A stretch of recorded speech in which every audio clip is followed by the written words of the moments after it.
Ассалаумағалейкум. Абай Құнанбаевты қазір білмейтін жастар көбейіп баратыр. Ол жазушы ақын ғана емес, біздің бүкіл әлемнің жазушысы ақыны болып есептеледі, білесіз бе? Бүкіл әлемнің мықты, ілімді, білімді кісілерінің барлығы Абайды мойындайды. Себебі Абай атамыздың 45 қара сөзі 116 тілге аударылған. Сол 116 елдің тілде сөйлейтін ілімді адамдардың бәрі құрмет тұтады.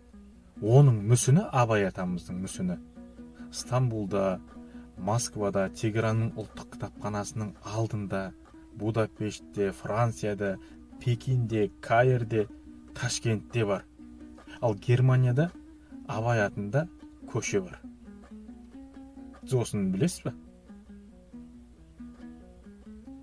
Осындай біздің Абай сияқты ақынымыз бар екенін, осындай бүкіл әлем құрметтейтінін, ақынымыз бар екенін кейбір жастар білмейді. Соның бірінші қара сөзінде былай дейді Абай атамыз, 45 қара сөз, 116 тілге аударылған.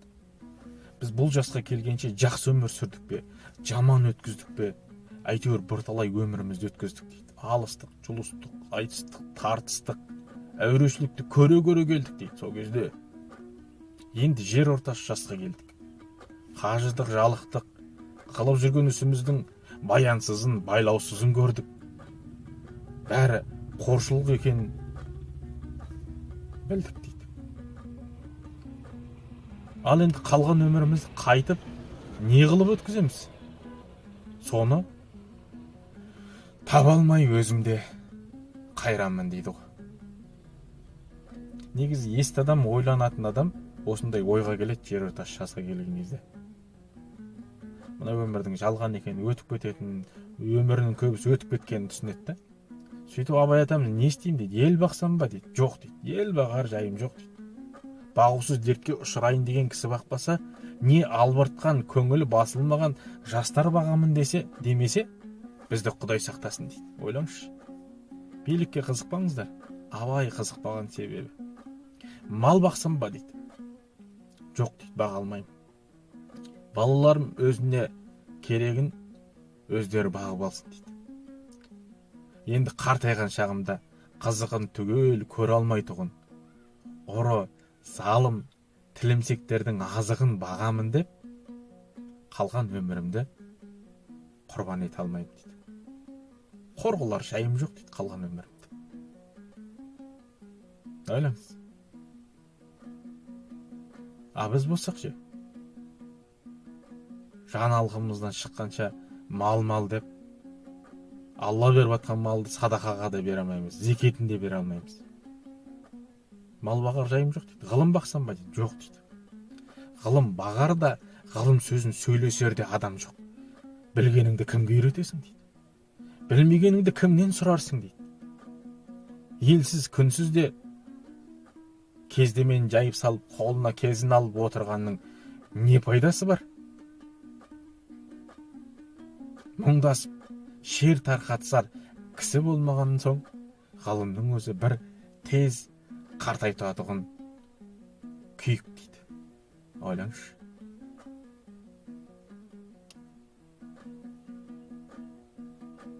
Ғылымда айтылыр.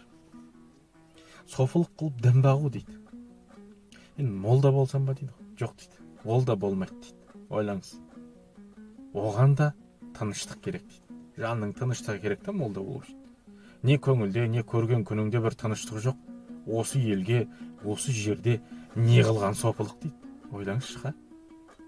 Шынында да байдың мінген жорғасы көрінбейді, молданың ұстаған торбасы көрініп қалады дейді.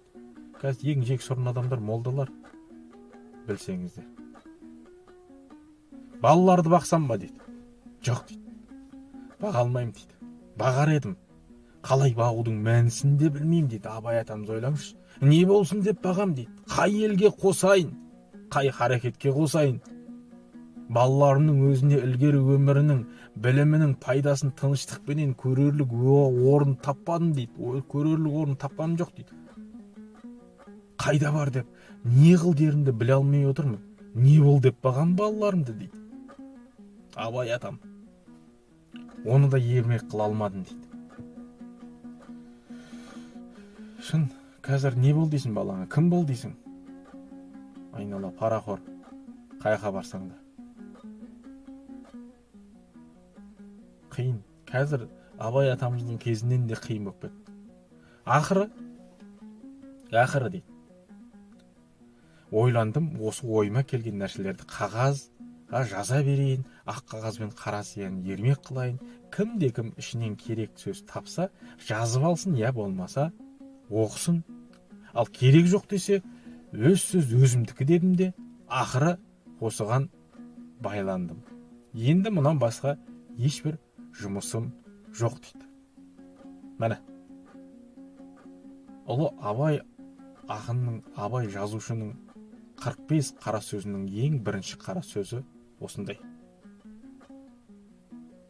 Егер де сізге 45 қара сөзін оқымаған болсаңыз, оқуға сіздің ыждағатыңыз, сабырыңыз жетпейтін болса, осы мен түсірген бейнетаспаны тыңдасаңыз болады. Егер де менің бейнетаспам ұнаған болса, қалған 44 қара сөзімді осылай түсіруге дайынмын.